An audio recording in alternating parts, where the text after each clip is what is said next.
All right, so in today's episode, we're going to break down the game plan for the week ahead. So right now we're about halfway through the month of August, and I would say it's been good. I mean, it's been a great month. All in all, it's at this point right now, it's my third best month of the year, so it is a good month. But it's also been kind of interesting because we've had some days where it's been like dead. It's been really slow, which is not unusual. In the past, August has been a slower month for me with a couple of exceptions, but it's kind of the middle. It's the end of the summer. A lot of traders maybe are traveling, big money traveling.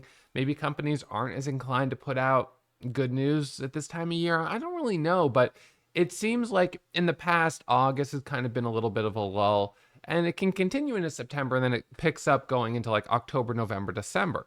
So seasonally, it's not surprising that we have some slow days, but what's been interesting is that we've had some slow days, and then the next day we'll have something that goes up like 600%.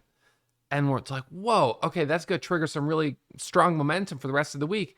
And then the day after that, it's slow again. So it's like, kind of like, I don't know. It's just a little bit funny. So, that's sort of been the way that August has, played out so far. GNLN, as you recall, probably was the big mover at the beginning of the week. On Monday, this thing went crazy. It was very unexpected, especially by the end of the day because it went all the way up to $21. But, the company ended up doing an offering same day. So they have news, squeezes up, big move, pulls back into the close, starts really going, and then company announces secondary offering. Boom, it drops down. Now, I was kind of surprised it even held up as well as it did. The next day, it went sideways, held that price, and then the following day, it makes another squeeze higher. So, on the one hand, is GNLN something to watch going into the next week? Because is it a continuation setup? And my gut feeling is that it's not, because we've got our 200 moving average right here. This was sort of a challenge that we kept, like, we hit it, we failed. We hit it, created a double top, and failed. So I don't really think so, but at the same time, it's at a price range where it's going to continue to probably be volatile if volume comes in. So what's the variable? If the company has news that comes out, a new headline, that could pop it back up. But your resistance would still be right around these levels. So it would be kind of unlikely that it goes like all the way through those levels, especially since they just did an offering, which greatly increased the float. So I kind of don't expect it. I think this one's probably going to be off the radar for a while. Maybe it'll come back at some point, but I kind of don't think so. So that was GNLN. That started the week, which was surprising, but it got the week off to a great start. For me, $24,000 on Monday. And then Tuesday was dead. Tuesday, I didn't even hit my daily goal. It was a small green day. And then Wednesday, boom, back in action. All right, so Wednesday was kind of surprising because we had a penny stock that was squeezing, ALBT, and we did have some penny stocks on Monday as well. So this week, that's also been a theme that we've had. These penny stocks have been squeezing. So ALBT, this thing went from 25 cents up to $1, 300%, and then it kind of comes back down. Now it's back at 25 cents. So it's certainly out of play. It's not something that I would trade at this point, even for a bounce. But it's noteworthy that we were getting momentum on some of these cheaper stocks, and that continued into Thursday. Thursday, VSME, this one was lower priced from 80 cents up to $1.60. And then CING was the one that all of a sudden comes out with news. And now when we look at this on a 5-minute and we look at the last couple days, it's like big move, continuation yesterday, right? Continuation all the way up to here and then dipping back down. So I still maintain my position that I'm concerned about the risk of an offering, but it didn't come yesterday, which is kind of, if they're really ready to go, it probably would have been yesterday. So we didn't get the offering yesterday. So now it's like, okay, the more days you go without an offering, it's like maybe it's not going to happen. So I feel like it's worth keeping an eye on, and it should be on the watch list for Monday. However, of course, we do still have offering risk, so that's something to be aware of. And secondly, it's more expensive now, and an issue. That's an issue all by itself, just because it's going to be bigger spreads, especially with lighter volume. Now the volume was pretty solid these last 2 days, 100 million shares each day. Is it going to do another 100 million on Monday? It is a little hard to imagine, but it doesn't really have resistance. You've got a 41, the 200 EMA. You've got the SMA here at like 27. You back this out a little bit more, we've got a gap right here that gives us gap fill up to here. So potential gap fill on this one from 24 to 36. So like I don't know. I mean, you look at the float and the way it's been trading, and it makes you wonder if maybe we could see that kind of move. So I'll just grab a screenshot of this to save. So yeah, I feel like I don't want to completely write it off, but I'm, as I said, and I'll just say it for the last time, I'm concerned about the fact that they only have about $380,000 of cash, and they're spending quite a lot of money each quarter on operations. So, I'm just thinking that this is a company that seems like there's a risk of an offering. So the challenge there is, you're trading it and you're like, oh yeah, this looks like a great setup. And then all of a sudden you're in the middle of a trade and you get a 5-point candle dropping because they've just announced the offering, and that totally screws up your profit to loss ratio, because you just can't, even with a live stop order, you get massive slippage on that kind of news event. And that's what happened on GNLN, right? There were people that were trading GNLN going into the close here, and it looked strong. I was watching it too. I was like, oh, this looks interesting going into the close, and then boom, one candle drops from almost $20 a share to 10. Yikes. So it's just a reminder so on some of these stocks, quit while you're ahead and not overstay your welcome. So CING, I'll put it on my watch list for Monday.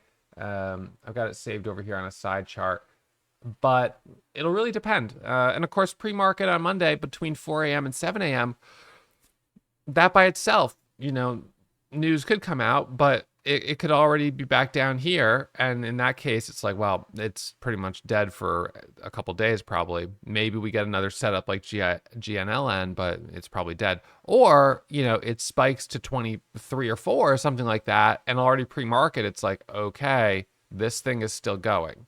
So if that was the case, then the areas I'm going to be the most cautious will be holding it around the top and bottom of hours, because that's the time headlines are most likely to come out. So 7 a.m., 7:30, 8 a.m., 8:30, 9 a.m. They sometimes come at the quarters, 8:45, 9:15, stuff like that. So if you're really going to be cautious about the risk of being in a, holding when offering news comes out, you would avoid those times as well. It's pretty uncommon that a headline comes out at 7:38 or something. They're pretty consistently scheduled ahead of time at top and bottom of the hour. So if it's moving, I could trade it from 7, and there's no news that comes out at 7. Then at 7:01, 7:02, I'm happy to trade it up until 7:13, 14, and then maybe I wait a second. 7:15, no news. All right. So 7:16 to 7:29 is another little window where I could trade it. No news at 7:30. All right. 7:31 to 7:45 roughly. Right. So that's if you're really worried about that. And I think I am still going to be in that camp. All right. So that's CING. And that kind of carried us through the rest of the week. Right. So that was Thursday and Friday. So ended up for me, being the best week of the month so far. So thanks to, of course, really strong day on Monday, and then just decent days on Wednesday and Thursday. So 5 times a daily goal on Monday, twice a daily goal Tuesday, Wednesday, 3 times a daily goal on Thursday.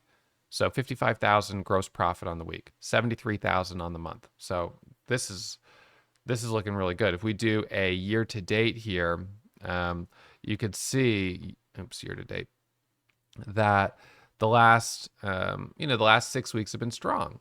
So we'll do calendar. So July was super strong. Now back here, February was really good. That was a great month. And I don't know if I'll be able to beat February. I mean, it doesn't matter if I do or if I don't. But best month, second best, right now third. And the months that are a little slower, more in the 20,000 to 45, 50,000 range. 20 was pretty slow.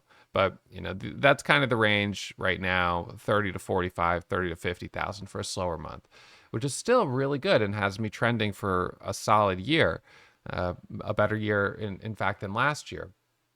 So I'd like to try to keep up the momentum. And what is really helping me right now is that focus each day on just first hitting $1,000 of profit.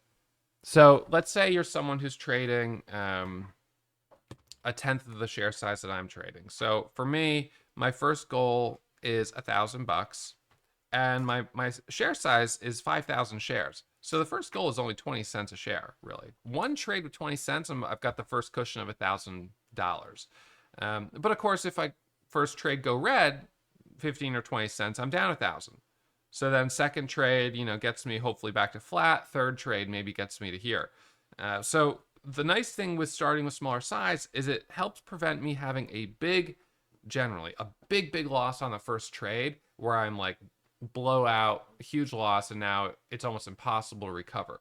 Because what sometimes happens is if you've had a couple of really good days of trading, you'll sit down Monday morning, you're like, I'm going to have a great day today. And you take that first trade with full size and it's a massive rejection. And now you're deep in the red. And the fact that it's a massive rejection, other traders notice that and they're like, ooh, looks like today's going to be a tough day. And then it's possible that nothing ends up being clean for the rest of the day because that first rejection kind of set the tone. And now, try as hard as you want, you're not going to be able to recoup your loss because you took a huge loss with full size and now nothing is moving enough that even with full size, you'd recoup your loss. In fact, you're more likely to keep digging the hole deeper. So by starting with small size, you can sort of test the water. So 20 cents with 5,000 shares, $1,000. So for a beginner trader, take a zero off. So $100 first cushion, doing it with 500 shares, 20 cents, right? Same idea. And then once you've got that $100, then it's like, okay, now I can step up to, 1,000 shares, right? 1,000 shares, 1,500 shares, maybe 2,000 shares, 2,500 shares cap, something like that. So once you've got that first cushion, you use that, and this is now kind of like house money, right? You're no longer risking, if you take the next trade with $100 of risk, the most you're risking is going back to zero on the day. That's a good place to be. That's playing a little bit of defense. So you play a little defense to start the day, build that cushion, and then once you've got the cushion, you can work from there. So this has been helping me trade with a lot more consistency. And what I mean by that is, what consistency, I don't have to really define it, but the result is that although I've had some days where I've gone into the red, I've been able to recoup those losses because I didn't go too deep in the red. And I think for me, consistency is important because it really builds self-confidence and you feel like you're on like a nice hot streak. It's like, okay, things are, working nicely. Now, knock on wood. Red days happen and I don't care about a red day, but I want to avoid having a red day that crushes me. So I've got to be a little careful because there is a tendency after a nice stretch of green days that you can get overconfident. So, but Monday morning, it's going to be the same kind of routine there with share size. Starting with small size, first build $1,000 cushion. Once I've got that, if I get it easily, size up for the rest of the day. Get aggressive until things start to slow down. And if that first $1,000 doesn't come easily, as it didn't on Tuesday this week or Friday, then I don't size up. I just say, all right, today's not the day. So I get some small profit, but I don't size up and I don't end up taking a lot of risk. So the ability to be really aggressive one day and then really kind of slow the next day, I think is important, especially in this market right now. All right, so CING, that one's on the watch list. GovX, this is another one that it closed stronger. It really did close strong. It's an interesting stock because it's a stock that has been around for a long time, and it's not always been super easy to trade. You know, you look at it's got a history of reverse splits, right? Had a long period of selling off. Because of the reverse splits, it shows basically that it, you know, at one time was priced over $100,000 a share, but it wasn't. It did a 2,000 to 1 split. Oh my gosh. Then in 2020, and here it did a 15 to 1 split. So it's kind of crazy. But yeah, when you look at this chart, you could see no doubt, you know, we're breaking out here and we've got some high volume, which is good. It does have a history of bouncing. And I kind of like these charts that have been beaten up for a long time and then are curling off the low. I think that can be a really nice setup. But the problem with GovX is that I don't know if it's got a lot of bag holders, but it's always seemed to me to be sort of a little thickly traded and a little choppy. So when I look at the price action from Friday on the 5-minute, it's like, wow, boy, that was pretty nice. You know, on the 1-minute, you know, he's kind of a grinder. I mean, you see the sort of pop, the pullback, topping tails, pull back, topping tails. So these ones are a little easier to accumulate off a moving average, but it even broke its moving averages repeatedly before pushing higher. So I think it's probably worth watching, but unfortunately, it sort of seems like the type of stock that's going to have a tendency of trying to chop traders out. So I'm going to put that on a side chart, GovX. It did, I will say, close strong. So this is a really strong close for continuation into Monday. So I do like that. Now that reminds me, the S&P 500 also is having a nice recovery. So we sold off down to the 200 moving average, and now we've bounced up almost 10% in 2 weeks. Right? So from 510 up to 550. And the all-time high is back up here around 570. So the overall market seems to be, you know, doing pretty well. Sold off here, but then recovered right back up again. And remember, these sell-offs pre-market and after hours, they look big, but look at the volume behind it. It's not a lot of volume. So what we know is that traders can push the stock down on relatively light volume and then reaccumulate that position down here for a move back up. And these aren't retail traders, but, you know, big institutional traders. So when you look at the daily chart, you can see that this is just continuing a bit higher. But we are, I feel like, due for a pullback after that kind of move right there. So anyways, maybe, I don't know where it's going to top out. And this is the tough thing with the S&P 500. And large caps in general, is that you can do all your technical analysis and then economic data can come out, you know, or some global political event happens, and that just totally negates all the technical analysis you did as the price just blows through it because of a strong catalyst. So that can be tricky when you're trading something like an index. But anyways, that's kind of the state of the S&P 500, which is good to be aware of. And then on the continuation scanner, or sorry, on the after hours top gainer scanner, was there anything that was moving after hours on Friday that we should be watching on into Monday? Usually carrying over from Friday to Monday doesn't work super well.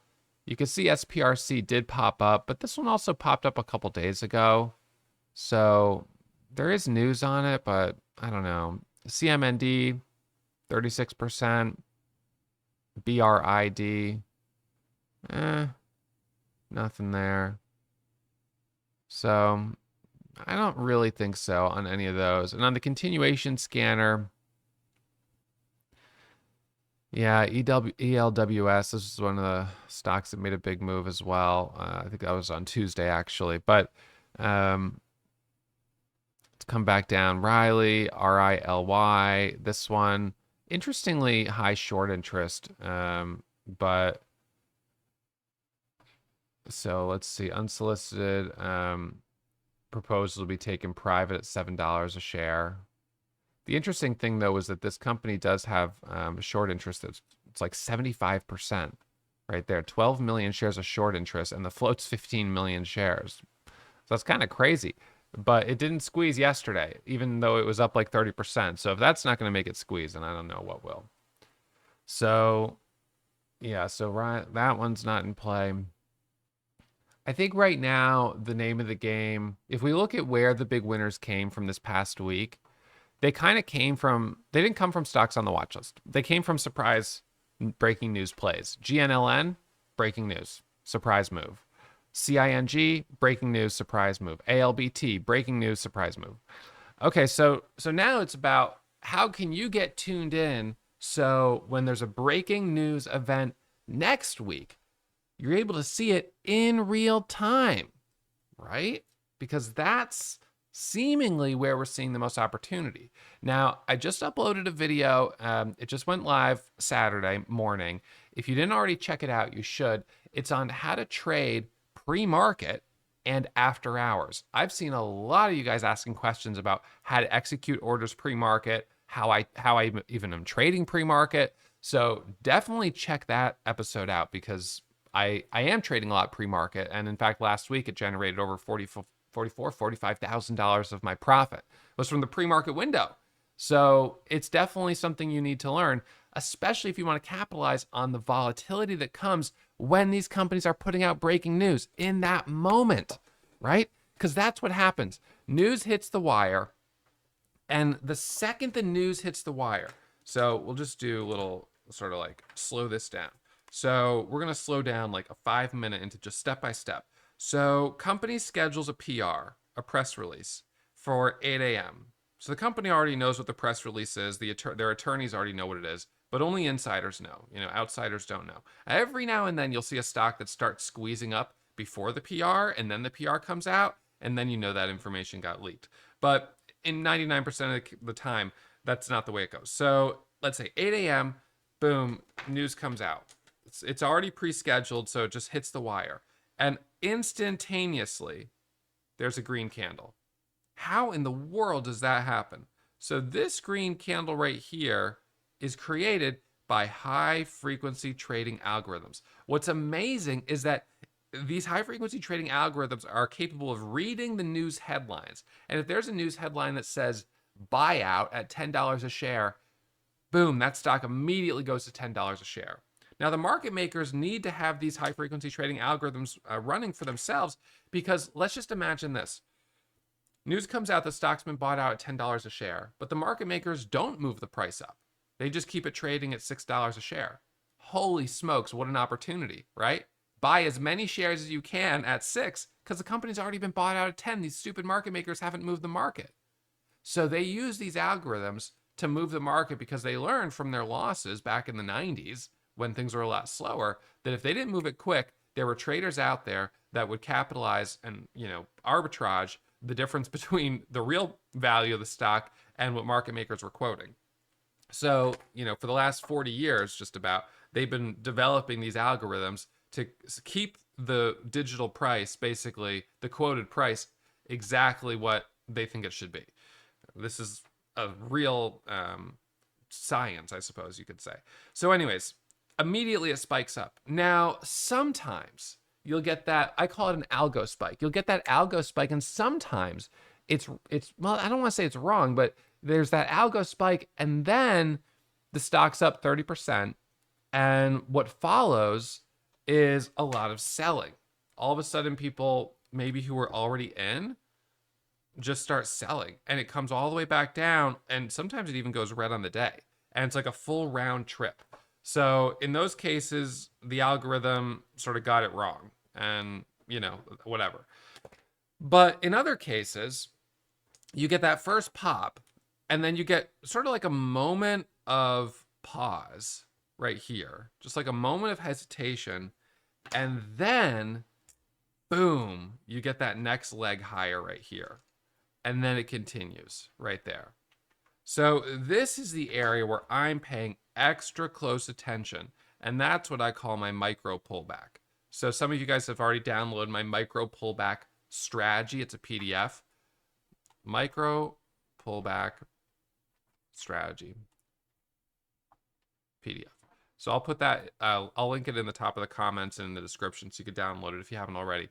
But that's where I like to buy these stocks that have just had breaking news. So I let it pop up. I give it a chance to completely reverse, because sometimes they do. But if it doesn't and it holds, then I'm looking for the next leg up.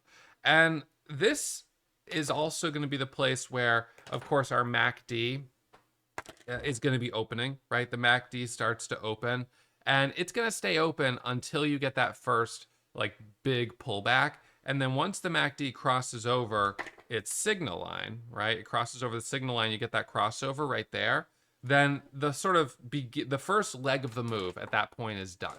Now, there's a lot of stocks like GNLN and CING that'll give you multiple legs higher. It'll give you one move and then it pulls back, and then it gives you a second move and then it pulls back.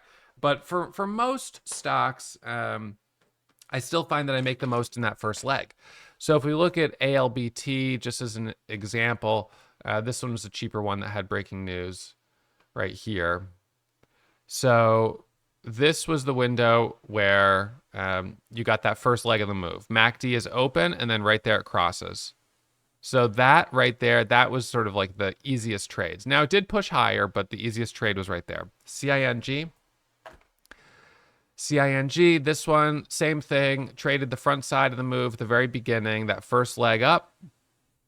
This right here earned me about $10,000 right in there when it went from 2 up to about 5. First leg of the move, MACD is open. Now, I did trade it right through there for that second move higher, but I didn't make as much on it, and the MACD was against the trade. The volume increased, though, which is good because it says increasing volume shows traders are more and more interested. GNLN, same thing. So for you, in order to capitalize on the front side of that move and be able to trade when it's just taking off, what are the tools you need? You've got to have scanners. You got to be able to find these stocks in real time. You need to make sure you know how to trade pre-market. So you can check out the other episode that I uploaded on that topic. And you need to be able to, of course, know how to manage your risk. So if it swings in the other direction, you can get out with a tight stop. You've got to have, in other words, a strategy for where you're going to buy and where you're going to sell. If you want to learn more about how to do all this, make sure you do a 2-week trial. So I'll put a link for the 2-week trial at Warrior Trading so you can log in Monday morning, bright and early, side by side with me, and we could trade for the next 2 weeks together. And you get a sense of the way I trade, the strategy I'm trading, and if, as always, you should be practicing in a simulator if you're learning something new. Don't put real money on the line. I'm going to set expectations right now. If you trade for the next 2 weeks with me, you won't make a penny. And you won't make a penny because you'll be trading in a simulator. So you can practice in a simulated environment. Maybe you'll make money in sim, but not real money. This isn't about making a ton of money tomorrow, or next week, or by the end of the week, having enough money to do something crazy. This is about learning a skill. And this is something I've been doing for more than a decade. And trading breaking news like this for me has been sort of my bread and butter. So make sure you sign up for a 2-week trial if you want to watch me for the next 2 weeks. I would love to have you join us. And I'll remind you again, as always, that trading is risky. My results aren't typical. So manage your risk, take it slow. And I'm looking forward to seeing you guys on Monday morning.